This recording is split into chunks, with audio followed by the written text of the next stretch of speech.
तर इस्रायल अमेरिकेच्या हल्ल्यांना चोख प्रत्युत्तर देणाऱ्या इराणनं आता नवा मास्टर प्लॅन आखलाय। इराणनं तब्बल 6 महिने शत्रूशी युद्ध करण्यासाठी तयारी केलेली आहे। ही तयारी नेमकी कशी झाली आहे पाहूयात या रिपोर्टमध्ये।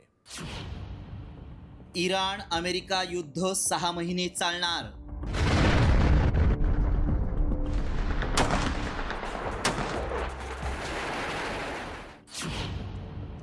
इराणचं शत्रूला तगडं आव्हान।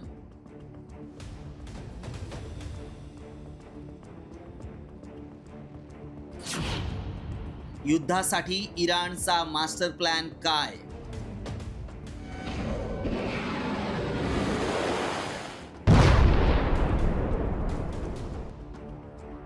इराणच्या इशाऱ्यानं वॉशिंग्टन पासून तेल अवीव पर्यंत एकच खळबळ माजली आहे। इराणची सर्वात शक्तिशाली लष्करी तुकडी म्हणजेच IRGCनं अमेरिकेला उघड आव्हान दिलंय। एकीकडे इस्रायल अमेरिकेच्या हल्ल्यांना इराणच्या लष्करानं तोडीसतोड प्रत्युत्तर दिलेलं असताना दुसरीकडे इराणनं शत्रूला काय आव्हान दिलंय पाहूया। इराणनं आखाती प्रदेशातील अमेरिकन आणि इस्रायली लष्करी सुविधांशी संबंधित 200हून अधिक ठिकाणांना लक्ष्य केलंय। त्यामुळे सलग 6 महिने लष्करी मोहिमा थांबवण्याची क्षमता इराणकडे असल्याची धमकी रिव्होल्युशनरी गार्डचे प्रवक्ते अली मोहम्मद नैनी यांनी दिली आहे। इराणनं गेल्या काही वर्षात स्वदेशी शस्त्रास्त्रांचा मोठा साठा तयार केलाय।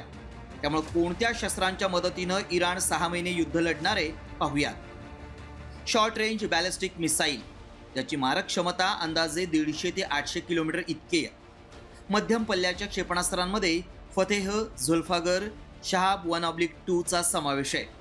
ही क्षेपणास्त्र एकाच वेळी जवळच्या लष्करी तळांवर हल्ला करण्यास सक्षम आहेत। मिड रेंज बॅलिस्टिक मिसाईल, मारक क्षमता अंदाजे 1500 ते 2000 किलोमीटर, शहाब 3, इमाद, खुर्रमशहर आणि सेजिल यांचा समावेश आहे। या क्षेपणास्त्रांमुळे Israel, Qatar, Bahrain, Kuwait, Saudi Arabia आणि UAE मधील अमेरिकन तळ थेट इराणच्या टप्प्यात आहेत। सेजिल हे घन इंधनावर चालणारं क्षेपणास्त्र युद्धात शत्रूला जलद प्रत्युत्तर देण्यास सक्षम आहे। क्रूज मिसाईल, इराणकडे सोमार, याली, पावेह आणि हौजेह ही क्रूज मिसाईल्स आहेत। सोमार क्रूज मिसाईलची मारक क्षमता तब्बल 2500 किलोमीटर आहे। क्रूज मिसाईल जमिनीपासून 50 मीटर उंचीवर शत्रूवर हल्ला करतात। या मिसाईलला रडारवर शोधणं आणि ट्रॅक करणं हवाई संरक्षण यंत्रणेसाठी कठीण आहे।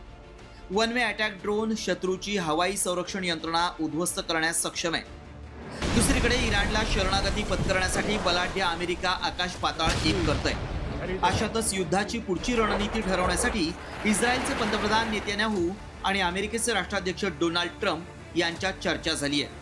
त्यात नेतन्याहू यांनी देखील अमेरिकेची री ओढली आहे। अमेरिका इस्रायल समन्वय कायम राखून इराणवर लष्करी दबाव कायम ठेवणार असल्याचं इस्रायलचे पंतप्रधान बेंजामिन नेतन्याहू यांनी सांगितलंय। दरम्यान इराणच्या रिव्होल्युशनरी गार्ड्सनं आपली युद्ध क्षमता जाहीर करत अमेरिका इस्रायलला धमकी वजा इशारा दिलाय। या इशाऱ्यामुळे मध्य पूर्वेतील तणाव आणखी वाढण्याची शक्यता आहे। अमेरिका, इस्रायल आणि इराणमधल्या संघर्षामुळे जागतिक स्तरावर याआधी चिंतेचं वातावरण आहे। दोन्ही बाजूंनी एकमेकांवर सातत्यानं दबाव वाढवला जातोय। त्यात इराणला दुबळा समजण्याची चूक दोन्ही देशांसाठी घोडचूक ठरू शकते। येत्या काही दिवसात हे युद्ध कोणत्या दिशेनं जाणार यावर जगाचं अर्थकारणही अवलंबून आहे। ब्युरो रिपोर्ट, साम TV न्यूज।